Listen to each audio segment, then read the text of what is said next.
Hello and welcome back to my FPL strategy. In this video I'll be going through my initial draft team selection for Game Week 1. For this particular draft I'll be focusing on picking a squad largely aimed towards Game Week 1 to 3 with the intention to utilise my first wildcard ahead of Game Week 4. So without further ado, let's get straight into it.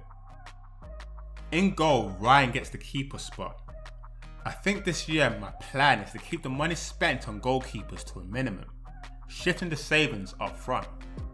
Although Matt Ryan only managed to keep 6 clean sheets last season, the Australian international did record 97 saves, 21 more saves than leading goalkeeper Alisson. Brighton start off with relatively easy fixtures, only facing Man City in Game Week 4. So with the plan to activate my wildcard after Game Week 3, Ryan could be a good pick to begin with. Robertson gets first pick in defence. I mean, what more can I say? With 21 clean sheets and 12 assists last season, priced just for 7 mil, feels like a no-brainer. With only defensively weak Arsenal to face within the first 5 game weeks, I expect the Reds to hit the ground running. Joining the Scotsman is his teammate Van Dijk. Admittedly, there is temptation to go with Trent, but the fact that the Dutch international is 0.5 mil cheaper and he did score 21 more points than Alexander just about does it for me. The Reds' opening fixture is a desirable match against newly promoted side Norwich. It's clear that Liverpool offer exceptional potential at the back, with Robertson, Van Dijk and Trent leading the defender points last season. Alongside the Liverpool defenders is Man City centre-back Laporte. Last season, with 35 appearances, the French international recorded 18 clean sheets, 3 assists, as well as scoring 3 goals, making him the 4th highest FPL points defender. City perhaps don't have the best fixtures to begin with, facing West Ham away before they work on Spurs at home. But with City, on their day, they can beat anyone. Completing the backline is Everton's left-back Lucas Digne.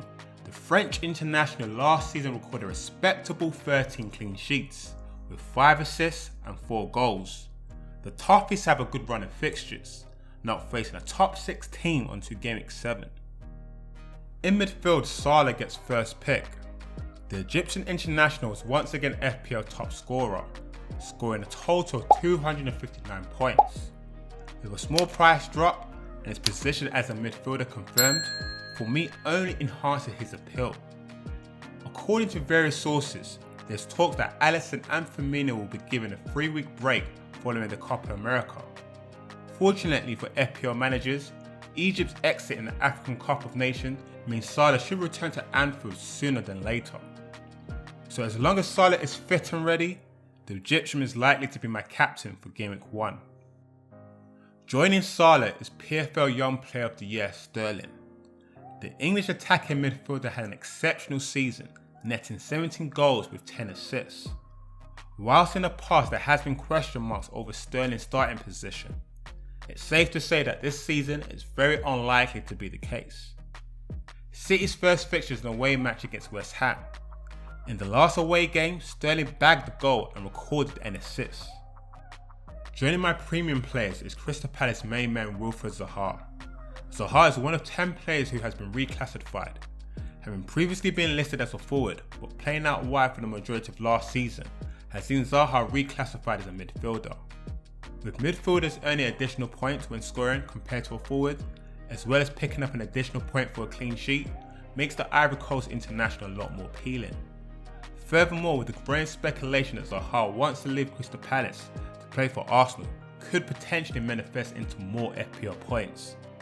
But if Zaha does end up staying at Crystal Palace, his opening fixture is a home match against Everton, a club where he's only managed to score 1 goal against in his Premier League career. Completing the fort in midfield is Sigurdsson. Sigurdsson was probably one of the most overlooked players last season, outscoring the likes of Eriksen, Son, Pogba and Sane. Given that Everton only faced Man City from the top 6 in games 1 to 10, and the fact that VAR starts this season only aids to Sigurdsson's appeal, especially as the midfielder is Everton's first choice penalty taker. Up front, Deulofeu gets the nod, with the Spanish international spending the majority of last season operating as a forward. His position has been reclassified as a striker. Granted, I'm sure the popular choice will be to go with the likes of Hotte or Jimenez for example, but with my intention to activate my wildcard early, I slightly prefer Watford's opening fixtures. Watford's first match is a home encounter against Brighton. In the last home fixture, Watford beat Brighton by 2-0. Completing the two up front is Bournemouth striker Joshua King. King had a decent season, scoring 12 goals with 3 assists in 35 appearances.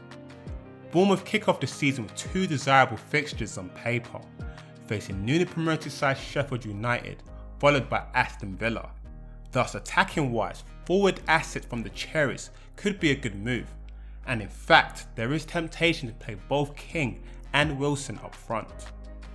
On the substitute bench, admittedly I haven't given much thought, but my intention here is to spend very little, with none out of the 4 bench players costing me more than 4.5 mil. So to sum up, my first draft team looks like a 4-4-2 formation with a strong back 4. For captaincy, it's hard to look past Salah, but my main concern with this particular team is I currently don't have any premium forwards. So if I wanted to bring in the likes of Aguero or Harry Kane for example, I would need to make a minimum of 2 transfers. So that is something I want to address in my next draft. Before I sign out, if you guys liked the episode, be sure to hit the like button and get subscribed to the channel. And whilst you're at it, let me know what your thoughts are in the comments below. Otherwise, this is my FPL strategy, and I see you guys in the next video. Peace.